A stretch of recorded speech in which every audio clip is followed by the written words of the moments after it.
When your cat suddenly climbs onto your body, what do you think they're really trying to do? Most people assume it's simple. Affection. Cuddling. A cute little moment that doesn't mean much beyond my cat likes me. But here's the truth.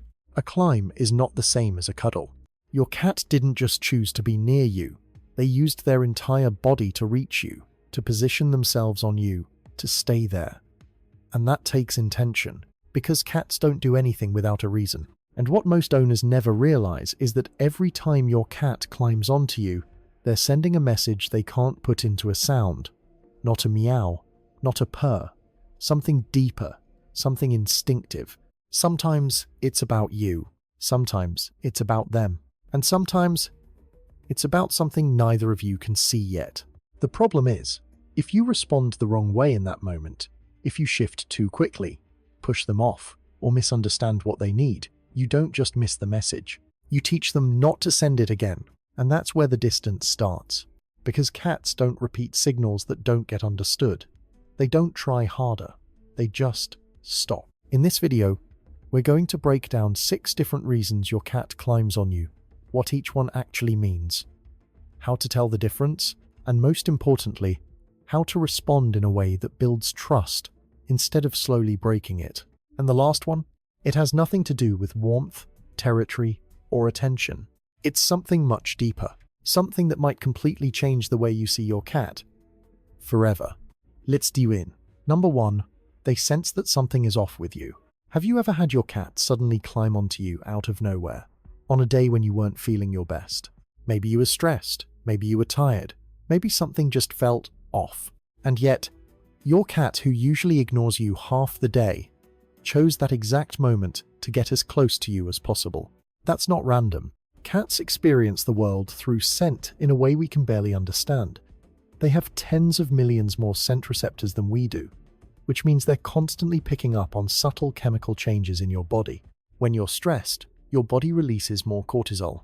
When you're anxious, your breathing changes. When you're getting sick, your skin and sweat produce different compounds. You might not notice any of that yet, but your cat does.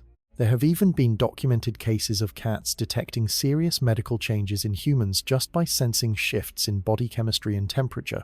Now, your cat isn't predicting anything extreme like that, but they are incredibly sensitive to when something about you isn't quite right. And here's the part most people miss.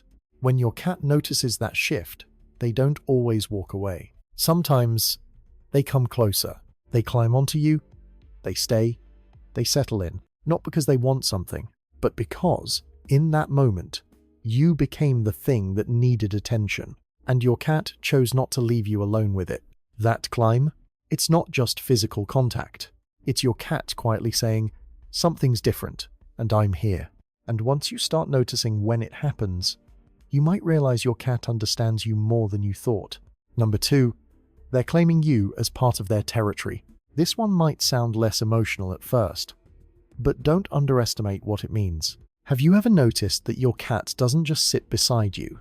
They have to get on top of you, your lap, your chest, your legs.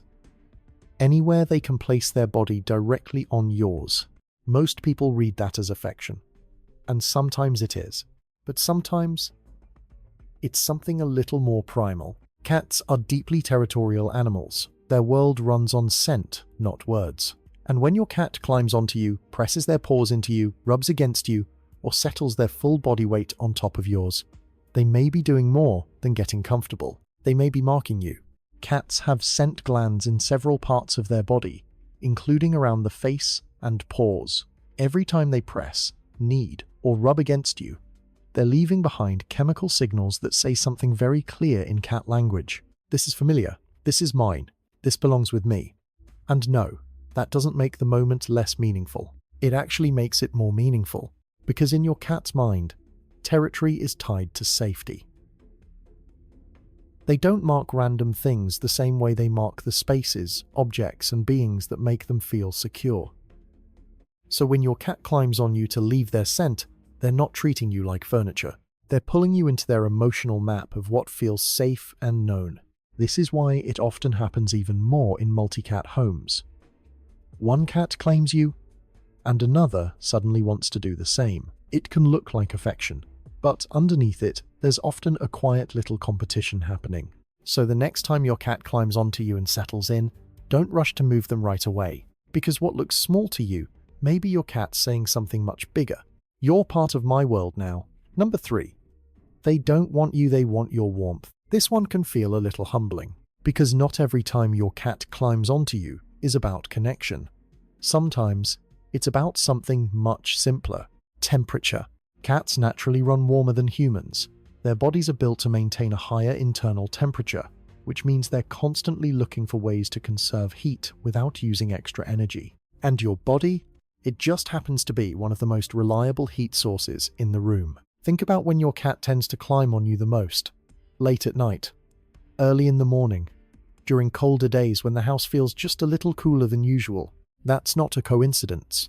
Your cat isn't suddenly becoming more affectionate at 2 a.m. They're cold, and you are, essentially, a perfectly sized, perfectly warm surface that breathes and stays consistent. But here's where it gets interesting. You can actually tell the difference between a heat climb and an emotional one if you know what to look for. A cat that's climbing for warmth will usually go straight for the warmest part of your body, your chest, or your stomach. They'll settle quickly, tuck their paws underneath themselves, and become very still. No kneading, no immediate purring, no real interaction, just stillness. Because the goal isn't connection, it's conservation. And understanding this changes something important.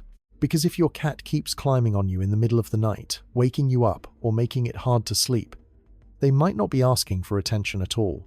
They might just need a warmer place to rest. A soft blanket, a heated bed, a spot that holds warmth the way your body does. And once you give them that, you're not rejecting them. You're simply giving them what they were actually looking for all along. Number 4.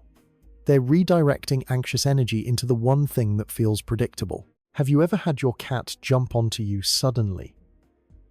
Not slowly, not softly, but almost like they needed somewhere to land right now. Most people read that as affection, but sometimes it's not affection at all. It's overflow.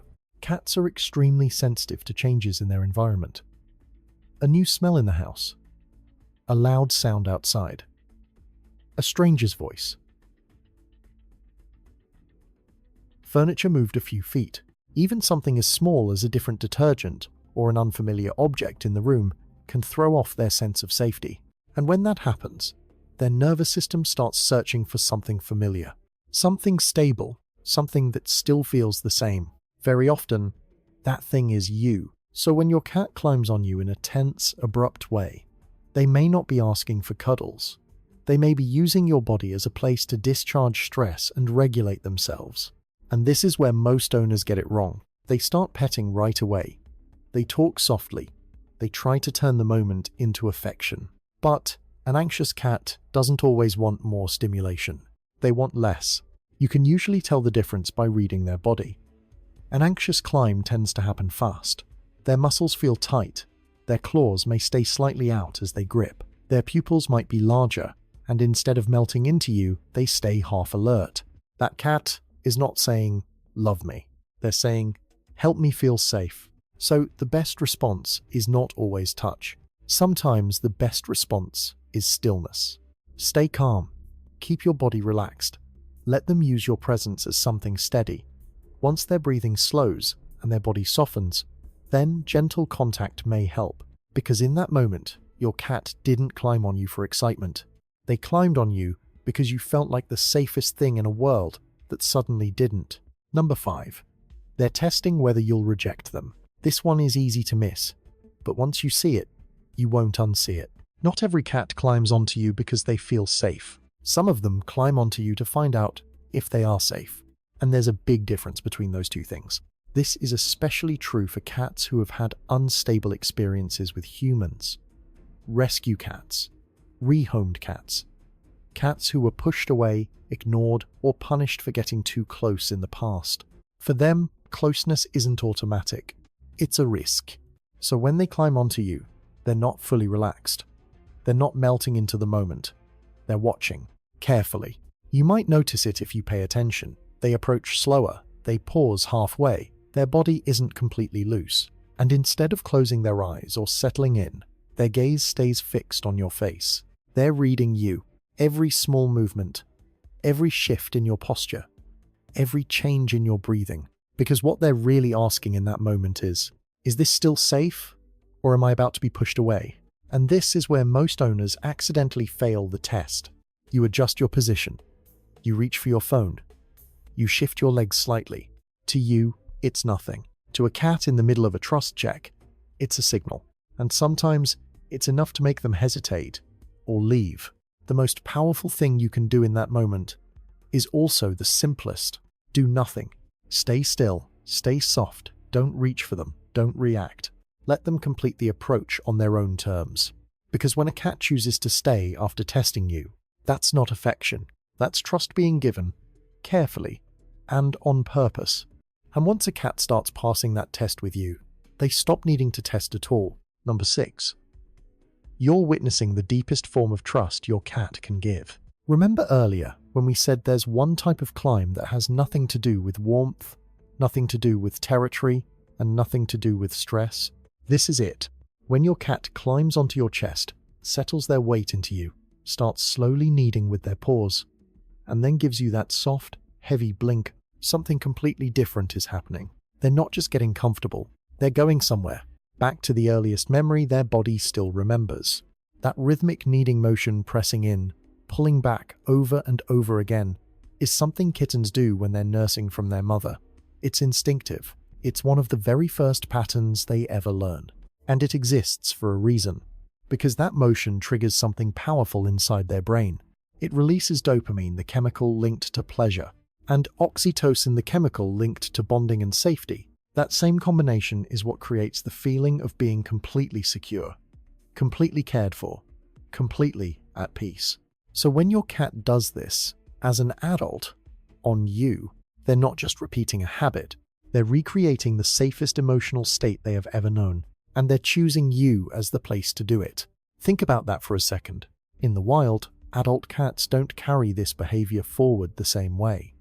It fades as they grow independent. But domestic cats hold on to it, not by accident, because somewhere along the way, you replaced that sense of safety.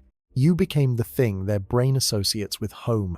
So when they climb onto your chest and knead into you, this isn't casual, this isn't random. This is your cat saying something without sound.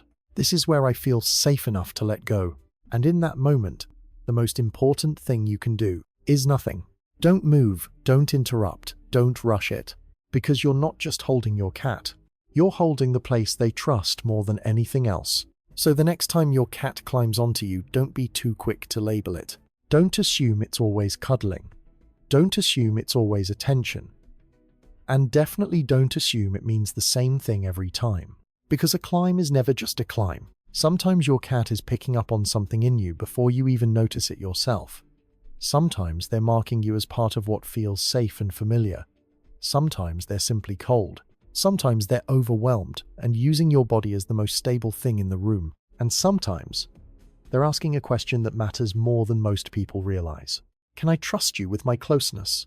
That's what makes these moments so important. Your cat is not using words. They're using behavior, pressure, timing, body language, stillness. And if you learn how to read those signals, your relationship with your cat changes completely. Because you stop reacting to the surface, and you start understanding the feeling underneath it. That's when everything gets deeper. That's when your cat stops feeling like a mystery, and starts feeling like someone who has been communicating with you all along, in a language you just hadn't learned yet. And maybe the most beautiful part of all this is that the deepest message your cat can send doesn't sound dramatic at all. It looks small. A quiet climb onto your chest. A slow knead. A heavy blink. A body that finally relaxes. But inside that small moment is something huge. Safety. Trust. Belonging. So the next time your cat climbs on you, pause before you move them. Pay attention. Because your cat may be saying much more than, I want to sit here. They may be saying, this is where I feel safest. And once you realize that, you'll never experience those little moments the same way again.